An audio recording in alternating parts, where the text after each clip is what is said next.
What these missing persons cases have in common will shock you to your core. The real reason these people vanished is not what the police told the public. You need to stick around until the end to discover the one survival story that defied all medical logic and left doctors completely speechless.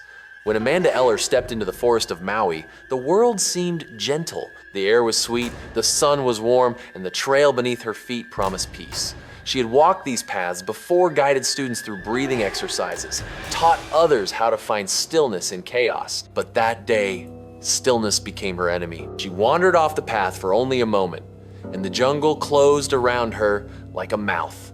Time lost meaning. Days bled into nights. Her legs shattered after a 20-foot fall, her throat dry, her lips cracked, her spirit flickering like a candle starved of air. Yet something inside her refused to die. She crawled, limped, prayed, whispered to the trees that she would not vanish. 17 days later, the sky opened with the sound of salvation. A helicopter circling overhead, blades chopping the silence to pieces. When the rescuers found her, Amanda's face carried both death and defiance. She had seen what the wild could do to the human will and had survived anyway. Survival, though, is not always born from mercy. In California, another night unfolded under the guise of love and secrecy. Gavin Smith, once the image of Hollywood success, stepped out into the darkness, thinking he was going to mend a broken heart or perhaps feed a selfish desire. Behind the glamour of his life, the smiles, the red carpets, the proud fatherly grin, there was a man slipping further from his own peace. The woman he loved was married. The man she was married to was no fool.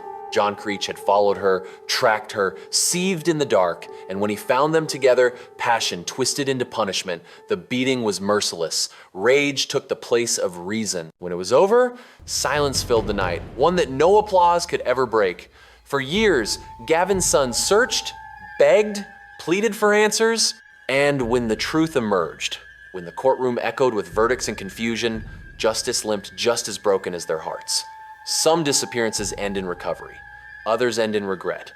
Across the country, the disappearance of a boy exposed something even darker, not in the woods or in the wild, but beneath the very floor of his home. Charlie Bothell was 12 when he vanished. His parents wept on television, their pleas filling the airwaves, their sorrow convincing enough to pierce even the hardest heart. Yet truth was not on the street, it was behind a locked door below their feet. 11 days after the search began, police found the boy trembling, starved, trapped in the basement. The father's live interview turned to shock when told that his son had been found right there, alive. Cameras rolled, capturing a moment that felt less like relief and more like revelation. Abuse had been hidden behind walls, cruelty disguised as grief. And as the nation watched, the line between performance and parenthood blurred into horror. Not all who vanish are stolen by others. Some erase themselves. Larry Bader was a man drowning in debt, choking on responsibility. One day, he rented a boat, kissed his pregnant wife goodbye, and sailed into a storm. The next morning, his boat was found empty, damaged, drifting. He was declared dead. But 4 days later, another man appeared in Omaha, a stranger with the same eyes and the same laugh, calling himself Fritz Johnson. He became a local celebrity radio host, showman, drinker, dreamer. 7 years later, a chance encounter at an archery competition unraveled the illusion. His old family recognized him instantly. He claimed amnesia, the doctors found a brain tumor, and the town found a legend. Perhaps the tumor stole his past. Or perhaps he simply wanted to start over in a world where his debts could not follow. His first wife, bound by faith, could never remarry. His second, bound by love, could never understand. And Larry or Fritz died as he lived, halfway between truth and escape. Cullen Finnerty knew all about escape. A quarterback once worshipped by crowds, his body had become his burden. Too many hits, too many pills, too many nights awake with pain that medicine could only dull, never cure. He went fishing on Memorial Day and never returned. The last words his wife heard were frantic whispers about men in the trees. Paranoia had consumed him. The brain that once read defenses on the field now betrayed him in the forest. They found him 2 days later, lifeless, pneumonia from aspirated vomit, his body surrendering to what his mind had already lost. Doctors said the trauma of years, the hits, the medication, the exhaustion had corroded his sense of reality. Cullen had disappeared long before his body did. Far from the stadium lights, in the red dust of Australia, Lindy and Michael Chamberlain pitched a tent for a simple family trip. Their baby, Azaria, slept soundly under the stars. Then the night broke. A cry, a shadow, a dingo darting into the darkness. "A dingo took my baby!" Lindy screamed, but her voice was drowned by disbelief. The police didn't listen. The media mocked her. The public turned cruel. She was tried, convicted, imprisoned. The world laughed at her grief. But the land keeps its secrets, and years later, it revealed one. The jacket of her missing baby, found in a dingo's den, buried near the remains of another victim of fate. The apology came too late. The truth set her free, but not from sorrow. Sometimes the greatest punishment isn't guilt, it's being right when no one believes you. Then there was Patrick McDermott, who vanished, not into death, but perhaps into the fantasy of freedom. A cameraman with debts mounting like waves, he boarded a fishing boat from Los Angeles and never returned. Officials said he drowned, friends said he ran, whispers of sightings in Mexico surfaced like ghosts. Olivia Newton-John, his former lover, hired investigators who followed his trail through half-truths and postcards that led nowhere. Maybe he slipped beneath the waves. Maybe he walked away from everything that bound him.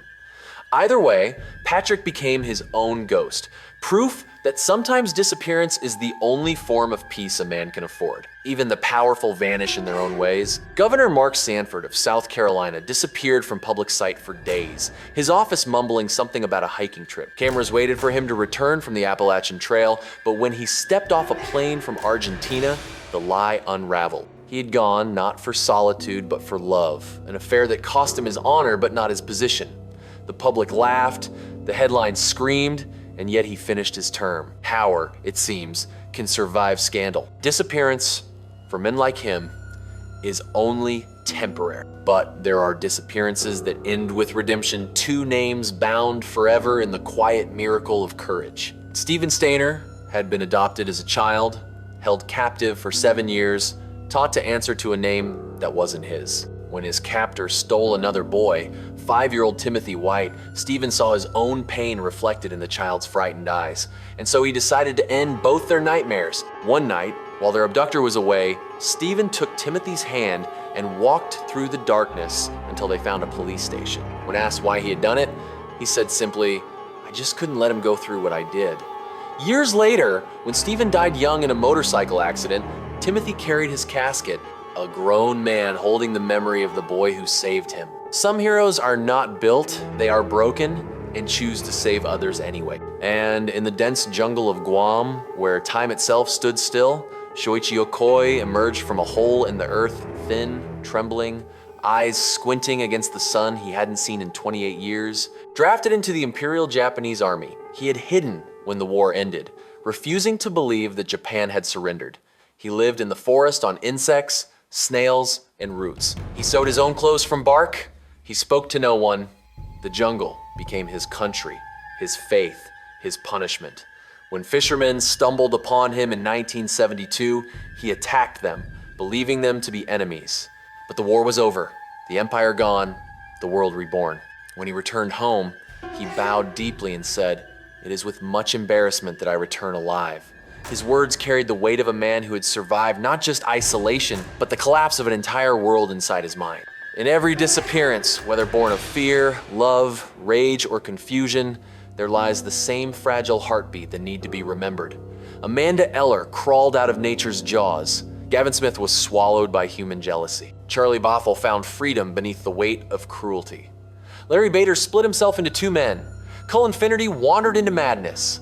Lindy Chamberlain was condemned by disbelief. Patrick McDermott vanished into rumor. Mark Sanford hid behind power. Stephen Stainer chose courage. Shoichi Yokoi surrendered to time itself.